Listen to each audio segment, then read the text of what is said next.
What is up, everybody? This is Lyle with No Hippie Barbecue, and what I'm going to be doing in this video is we're going to be brining and injecting a turkey and cooking it on our Weber Smokey Mountain.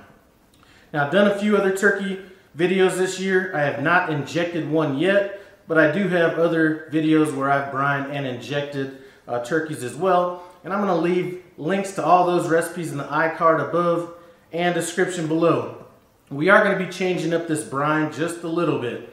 The last turkey that I did, I brined it with a buttermilk kind of a brine. I kind of liked how that turned out. The one previous to that was more of a traditional brine. This brine that I am using was inspired by somebody at work that said that they like to use apple cider to brine their turkey. So we're going to be doing a little bit of that in this video. Other than that, the ingredients for our brine are going to be pretty standard, minus the brown sugar or sugar that I might use in my traditional turkeys. Now, one thing about a turkey brine is to not really overthink it. A brine can be as simple as just salt and water, or salt, water, and sugar, but get creative with it. The ingredients that I'm going to be using in this brine, like I said, we have our apple cider vinegar, and I'm going to be using a little bit of white grape and peach juice as well. We're going to be using some black peppercorns, some dried thyme, salt, garlic, bay leaves, and fresh oregano. And like I said, we will be injecting it in Tony Chachere's injectable marinades for turkey. First thing that we need to do is get our brine in this water. I'm starting off with a half gallon of water so that I end up with 2 gallons total once I add our juice into it. Now, I will have the recipe for this brine that I'm using in the description below, but if you look in the iCards above, there's going to be other turkey recipes that have other brines as well. So we have our salt going in, we have our garlic, our whole peppercorns. You can add crushed peppercorns or whatever. We have our bay leaves, our dried thyme, and our fresh oregano. So the first thing that I'm going to do is I'm going to get this on, I'm going to stir this up, get it on the stove, and bring it to a simmer just to bring out all these flavors. Then we're going to shut it down and let it cool off. So now that our pot has cooled down, what we're going to do is we're going to go ahead and get it in our brining bag. I happen to be using a bucket just because a turkey fits well in a bucket. So go out to Home Depot, get you one of those for a couple bucks. I'm going to be using some oven bags that were meant for turkeys anywhere between 8 to 24 pounds. This isn't what I typically brine with, but we're going to try it out anyway. The bag does seem a lot thinner, so hopefully it won't tear through the bag. So let's go ahead and add our solution that we had in the oven or on the stove.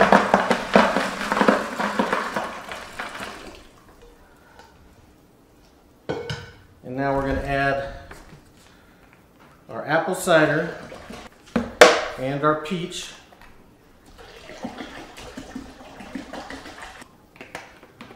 Now I'm going to get the turkey in before I add the next bottle.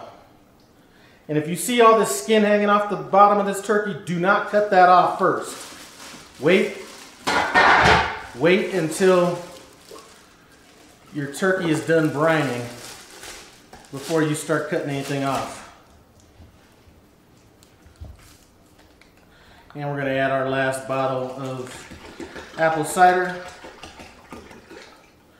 And that is fully covering the turkey. Now I'm just going to lift the turkey up a few times just to make sure that everything, and spin it around just to make sure that everything is mixed up. And this is going to go in our garage. You can put it in a refrigerator if you have something that fits, but it's pretty cold out here. So I'm going to throw it in my garage with some ice on top of it. It's going to have a chance to go for a minimum of 24 hours, and I'll probably have a chance to brine it closer to 30 hours. Just to bring you guys up to speed, what I've done after the turkey is brined for about 30 hours was I went ahead, rinsed it off, drained the liquid out of the brine bag, filled it up with water, and let the turkey sit in the water to pull out a little bit of that salt for about 15 minutes. Now, this next step is optional. The turkey should be moist as is, but to add a little bit more flavor, I am going to be injecting it with Tony Chachere's injectable butter. I'm going with the regular version just because I had it on hand. I would typically go ahead and rock this with, they have a jalapeno one as well, which is what I would typically use if I didn't have this on hand. So they have a lot of different flavors of this.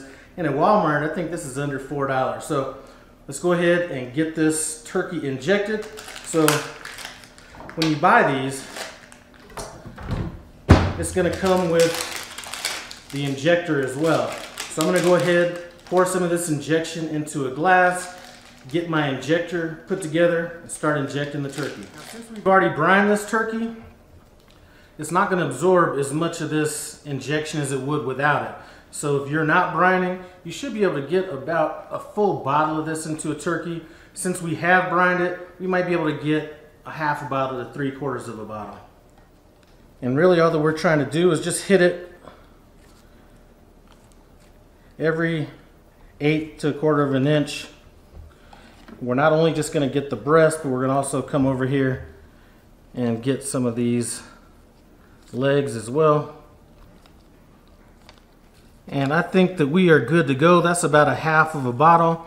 And when you're injecting this, don't inject it too fast, or it's just going to start squirting a lot out of these holes. So when it comes to stuffing this turkey, I just use random ingredients that I have around the house. So I have some garlic. We're just going to throw that in, skins it all.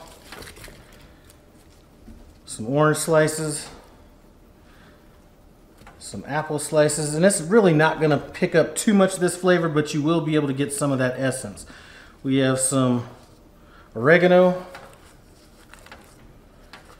and this is going to serve two purposes. It's going to expand the cavity and help it cook evenly. So we have that. We have some rosemary, and then we're just going to finish it up with the rest of these apples and oranges. All right, let me get some more gloves on and we'll go ahead and season this turkey down. So let's go ahead and season up this turkey. One thing I really like to use as a binder and gives turkey a great color is some peanut oil. And the seasoning of choice on all my turkeys would be a seasoning called Herbe de Provence. Now this is more for color and things like that than it is for actual seasoning.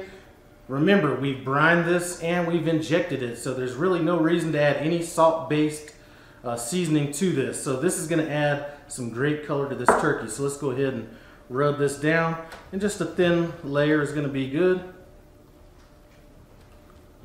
So now that we have it rubbed down with this oil, let's go ahead and hit it with our seasoning.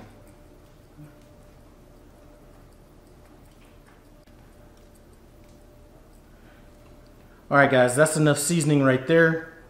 I have a full chimney of charcoal outside getting lit up. We're going to go ahead and use our Weber Smokey Mountain. And I'm going to still use this pan on the Weber Smokey Mountain. Just makes it easier for us to remove the turkey when it's done getting cooked. Let's go outside. So let's go ahead and add the charcoal to our Weber Smokey Mountain. I have a full chimney of charcoal. This is about 75% lit.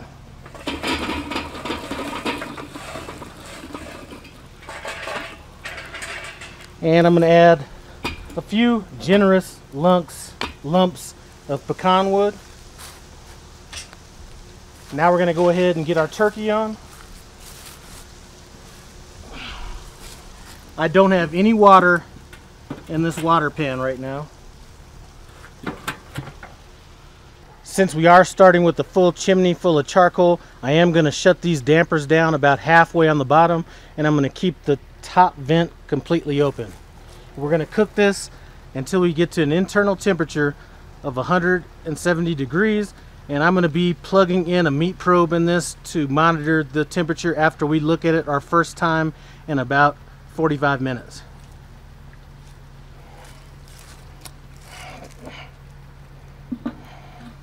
So we are about 45 minutes in on this, and I've been running it about 350 degrees. At this point, I'm going to go ahead and insert my meat probe.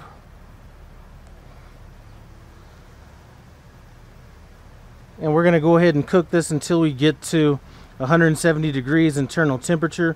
I'm liking the way this color is kind of turning out right now, so we're not going to worry about foiling these wing tips or the legs yet, but we will check it in another 45 minutes. So guys, I just wanted to check on this turkey. We are 2 hours in and I'm at 127 degrees. I just wanted to check it to make sure that my wingtips weren't getting too dark on it, or we weren't getting too dark on our turkey. We're good to go right now. We're probably going to need another 30 minutes on this until we hit 170 degrees. Rather than bringing you back out here when we hit 170 degrees, I'm just going to bring it inside, let it rest for about 5 minutes, and then we'll taste it. Alright guys, let's get into this turkey. Now my cook temperature on this turkey was anywhere between 350, 375, somewhere in that neighborhood. A little bit lower than what I normally cook these turkeys at. Like, I'm a fan of the high temperature, method as far as turkey goes, but let's see how this turned out. We did brine it, we did inject it. I do expect some good flavor out of this.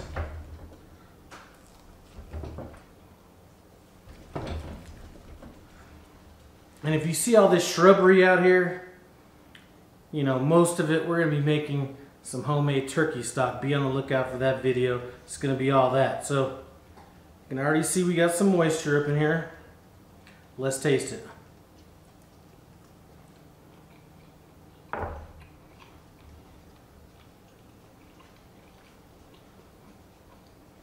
You can get a little bit of that injection. I bet I could wring this out. Very moist turkey. So, again, can't go wrong with it. It is a tasty turkey. And I do want to thank you guys for stopping by No Hippie Barbecue. You know I appreciate it. Comment, subscribe, and I'm out.